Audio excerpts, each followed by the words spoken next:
You generate $3 million of profit every single day. You are the most valuable employee in the cartel. You are the Golden Goose. But the Golden Goose lives in a cage. The first thing you notice isn't the fear. It's the smell. It smells like cat urine, rotten eggs, and ammonia boiling on a stove. It clings to your hair, your skin, your soul. You are wearing a yellow hazmat suit that is 2 sizes too big. Your breath fogs up the glass of your gas mask. It is 110 degrees inside this metal shipping container buried 10 feet underground in the Sinaloa desert. The ventilation hums, fighting a losing battle against the heat and the fumes. You look at the glass beaker bubbling in front of you.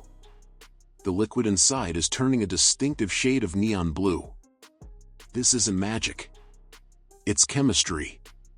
Specifically, it is methamphetamine with a purity of 99.1%. To the world, this is poison. To you, this is the only reason you are still alive. You are not a drug dealer. You are not a soldier. You are a scientist. Welcome to the kitchen. How does a man with a PhD in organic chemistry end up cooking for narco-terrorists? Usually, it's not a choice. It starts innocently. Maybe you are a professor at a prestigious university in Mexico City, struggling with gambling debts. Maybe you are a pharmacist who borrowed money from the wrong loan shark to save your dying mother. You thought you could pay it back. You were wrong. One day, a black SUV with tinted windows pulls up while you are walking home. 2 men get out. They don't ask for your resume. They put a bag over your head. When the hood comes off, hours later, you are in a jungle camp. A man with a gold-plated AK-47 points to a crude table full of dirty beakers and says, "Cook." At first, you refuse. You have ethics. They break your fingers. You refuse again. They show you a live stream video of your wife picking up your kids from school. You stop refusing. You ask for a fresh pair of gloves. And you start measuring. You quickly realize that making high-quality product is a supply chain nightmare. You aren't just mixing ingredients, you are managing a global logistics network. The cartel cannot just walk into a store and buy 5 tons of methylamine.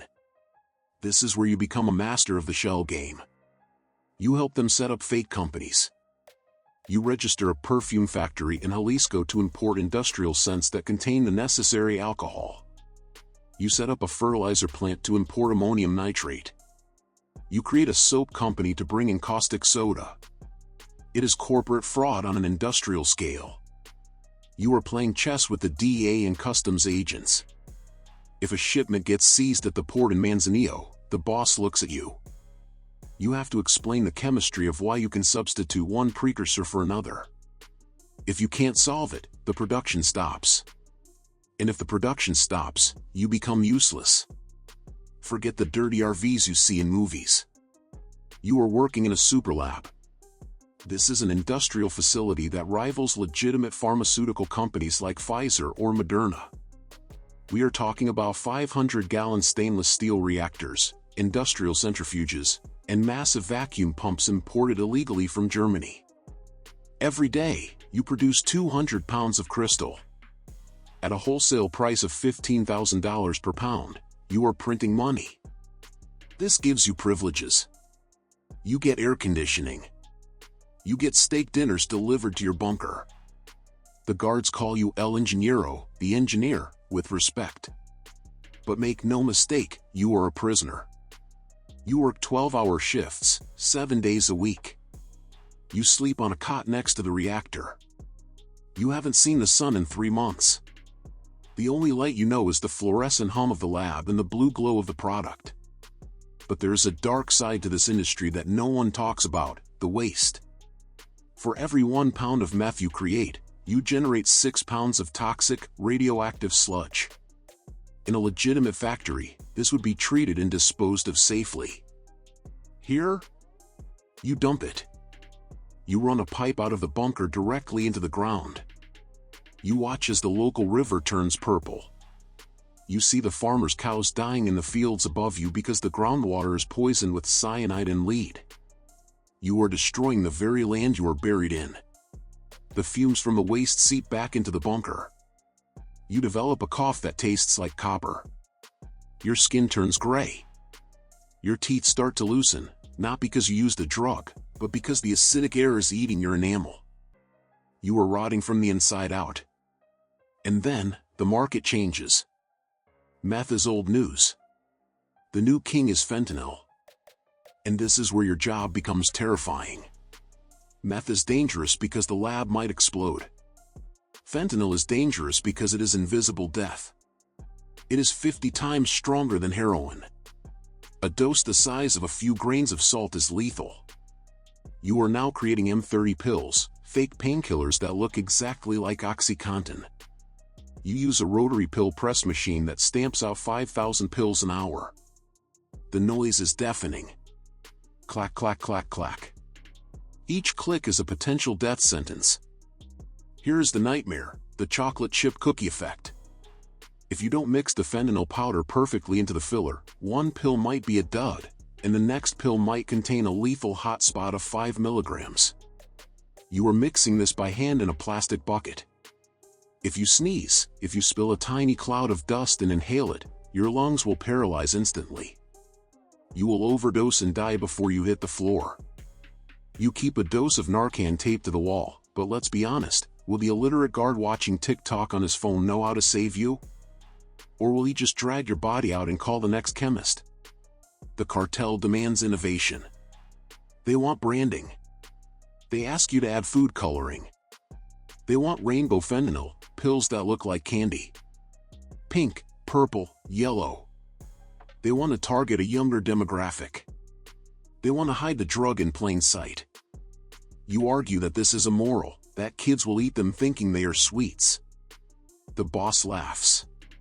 Business is business, he says. So you add the dye. You turn death into candy. The quality control is brutal. The cartel doesn't use mass spectrometry. They use human testers. When you finish a batch, the boss brings in a volunteer, usually a rival gang member, a captured snitch, or a junkie who couldn't pay his debts. They force him to sample your new batch. Everyone watches. You watch. If he gets high, you pass. If he convulses, foams at the mouth, and dies instantly, the batch is too strong. If he feels nothing, the batch is weak. You pray for the middle ground. Every time a tester drops to the floor, eyes rolling back, you feel a piece of your humanity die. You tell yourself, I'm just following orders. The Nuremberg defense. It didn't work for the Nazis, and it won't work for you. The isolation starts to break your mind. You haven't spoken to a person who isn't a criminal in 2 years. You start to see the shadow people.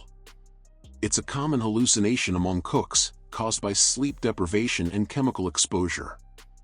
You see figures standing in the corner of the lab. They whisper to you.